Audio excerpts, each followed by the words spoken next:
പ്രിയ കൂട്ടുകാരെ, ഏവർക്കും ഒരിക്കൽ കൂടി ഞങ്ങളെ ചാനലിലേക്ക് സ്വാഗതം. ലൈലമോളുടെ വീട്ടുമുറ്റത്ത് കല്യാണപ്പന്തൽ. പഠിക്കൽ മുതൽ പ്രത്യേകം അലങ്കരിച്ച വാടകപ്പന്തലാണ്. വെപ്പുപുരയിൽ ഭണ്ഡാരി സെയ്തും സംഘവും സജീവമായിരിക്കുന്നു. ബിരിയാണിക്കുള്ള അരി അടുപ്പത്തിട്ടു കഴിഞ്ഞു. ഇന്ന് മുനീറയുടെ കല്യാണം. ലൈലമോൾക്ക് ആഹ്ലാദത്തിൻ്റെ നിമിഷങ്ങൾ. ഉത്സാഹത്തോടെ അവൾ ഓടി നടന്നു.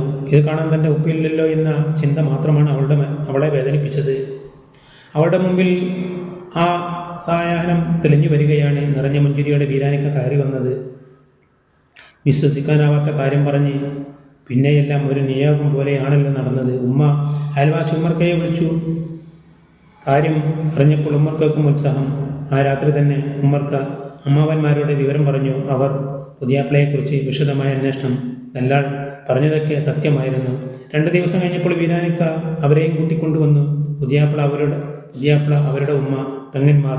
മുനീറ നാണത്തിൻ്റെ തട്ടം പണിഞ്ഞ് അവൾക്ക് മുമ്പിൽ നിന്ന് വന്നവർക്ക് ഇഷ്ടമായി. മുനീറ ശരിക്കും ഒരു ഭാഗ്യവതി തന്നെ. അവർക്ക് കിട്ടിയിരിക്കുന്ന ഒരു വദറുൽ മുനീറാണ് പുതുമാരൻ സൈഫുള്ള. നല്ല തൻ്റെ ഇടമുള്ള ചെറുപ്പക്കാരൻ. വീട്ടിലെ പ്രശ്നങ്ങളൊക്കെ വീരാനിക്ക പറഞ്ഞിരിക്കണം.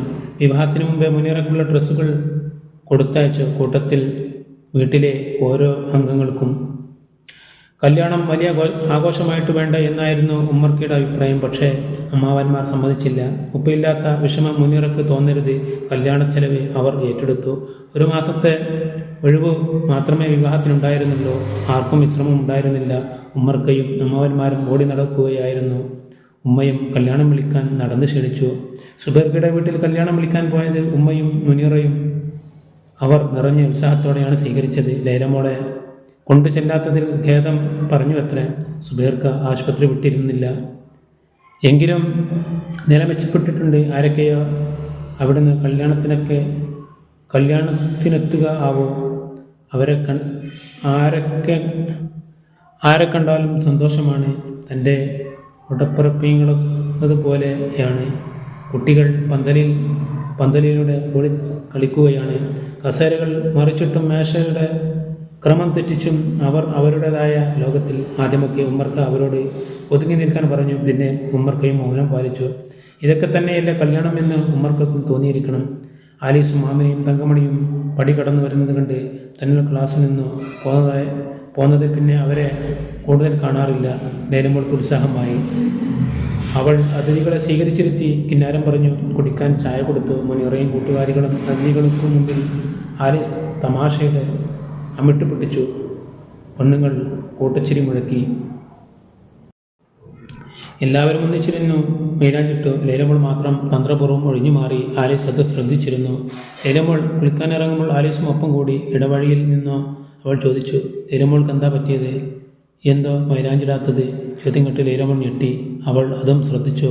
വല്ലാത്തൊരു 3 കണ്ണുകാരി തന്നെ. ഒന്നുമില്ല ആലീസ്, ഇടാൻ തോന്നിയില്ല, അത്രമാത്രം. അതൊന്നല്ല, കാണാൻ സുബൈറില്ലാത്തതുകൊണ്ടല്ലേ നിന്റെ ഒരു മനസ്സോ? അതും പറഞ്ഞ് അവൾ ചിരിച്ചു. ലൈലമോൾക്ക് ചിരിക്കാനായില്ല. മനസ്സിൽ കൊളുത്തി വലിക്കുന്ന വേദന. ഈ കല്യാണത്തിന് ഒരു ജ്യേഷ്ഠനെ പോലെയെല്ലാം നടത്തി തരേണ്ട ആൾ ഇന്നിവിടെയാണ്. ആശുപത്രിയിൽ ലഹരിയിൽ നിന്നും മോചനം കാത്തു കിടക്കുന്നു. ആരൊക്കെന്തൊക്കെ പറഞ്ഞാലും തനിക്കവരെ ഓർക്കാൻ കഴിയില്ല. ആദ്യമായി സ്പർശിച്ച പുരുഷൻ ഒരു സ്ത്രീക്കും മറക്കാനാവില്ല എന്ന് പറഞ്ഞത് ആരാണ്? ആരായിരുന്നാലും അത് സത്യമായിരിക്കണം അല്ലേ?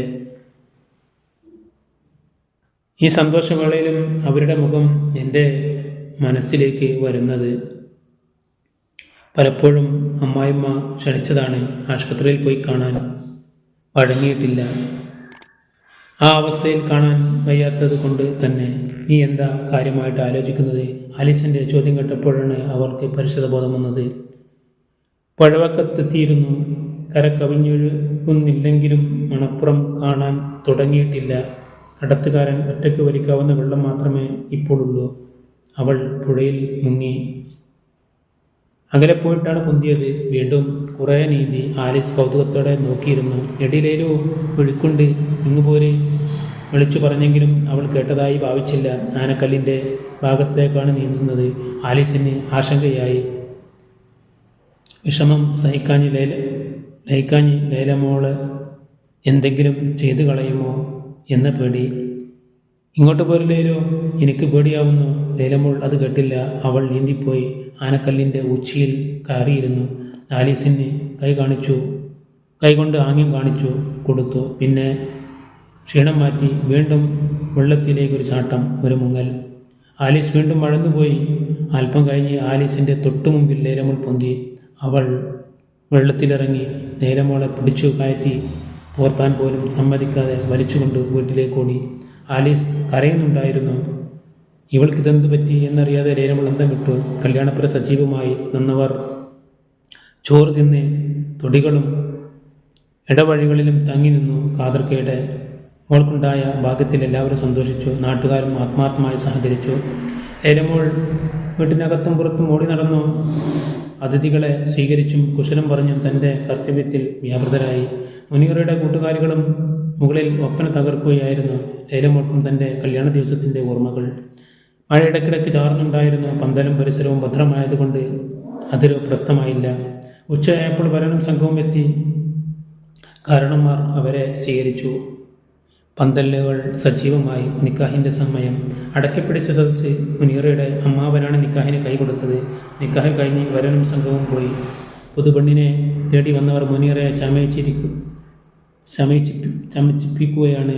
നിറഞ്ഞ പുഞ്ചിരിയോടെ നോക്കി നിൽക്കുകയാണ് ലൈലമോൾ. അപ്പോൾ ആരോ അവളുടെ കാതിൽ കാര്യം പറഞ്ഞു. ലൈലു, പുറത്ത് നിന്റെ മാപ്പിള വന്നിരിക്കുന്നു, അമ്മാവന്മാരോട് സംസാരിക്കുന്നു. അവൾക്കതിശയമായി. വിശ്വസിക്കാനാവാത്ത വാർത്ത. സ്വകാര്യം. കാതുകളിൽ നിന്ന് കാതുകളിലേക്ക്. എല്ലാ മുഖങ്ങളിലും ജിജ്ഞാസ. അണിയിക്കൽ പൂർത്തിയാകുന്നതിന് മുമ്പേ മുനീറ ജനലിനടുത്ത് വന്ന് പന്തലിലേക്ക് നോക്കി. അവൾക്ക് പിന്നാലെയായി ഓരോ സ്ത്രീകളും. ലൈലമോളും ആ കാഴ്ച കണ്ടു. സുബൈർക്ക അമ്മാവന്മാരുമായി സംസാരിച്ചിരിക്കുന്നു. ഉമ്മർക്കയും കൂടെയുണ്ട്. എല്ലാവരും നിറഞ്ഞ ആഹ്ലാദത്തിലാണ്. പണ്ട് തൻ്റെ കല്യാണത്തിന് പുതിയാപ്പിളയായി വന്ന അതേ മുഖം, അതേ ഭാവം, അതേ ചിരി. ടെക്നിക്കൽ ടീച്ചർ ലൈലമോളെ റൂമിലേക്ക് കൂട്ടിക്കൊണ്ടുപോയി പറഞ്ഞു, നിനക്കൊരു സസ്പെൻഷനായിക്കോട്ടെ എന്ന് കരുതി പറയാതിരുന്നതാണ്. കുറേ ദിവസമായി സുബൈർ ഇവിടെ വരാനിരിക്കുന്നു. ഇന്ന് മതി എന്ന് ഞങ്ങളാ പറഞ്ഞത്. സൈനാത്തിയും എന്ന് പറഞ്ഞു.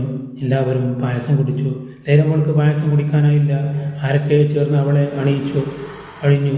ടെക്നിക്കൽ ടീച്ചർ പറഞ്ഞു, ഇത് നിന്റെ രണ്ടാം കല്യാണമാ. ഞങ്ങളെയൊക്കെ ഓർക്കണം കേട്ടോ. കൂട്ടച്ചിരി ഉയർന്നു. പന്തലിൽ 2 കസേരകളിൽ മുനീറയും ലൈലമോളും അടുത്തിരുന്നു. ലൈലമോൾക്കരികിൽ സുബൈറും പിന്നെ സൈനാത്തയും ഖദീഷുമ്മ മുനീറയെ തേടി വന്നവരും.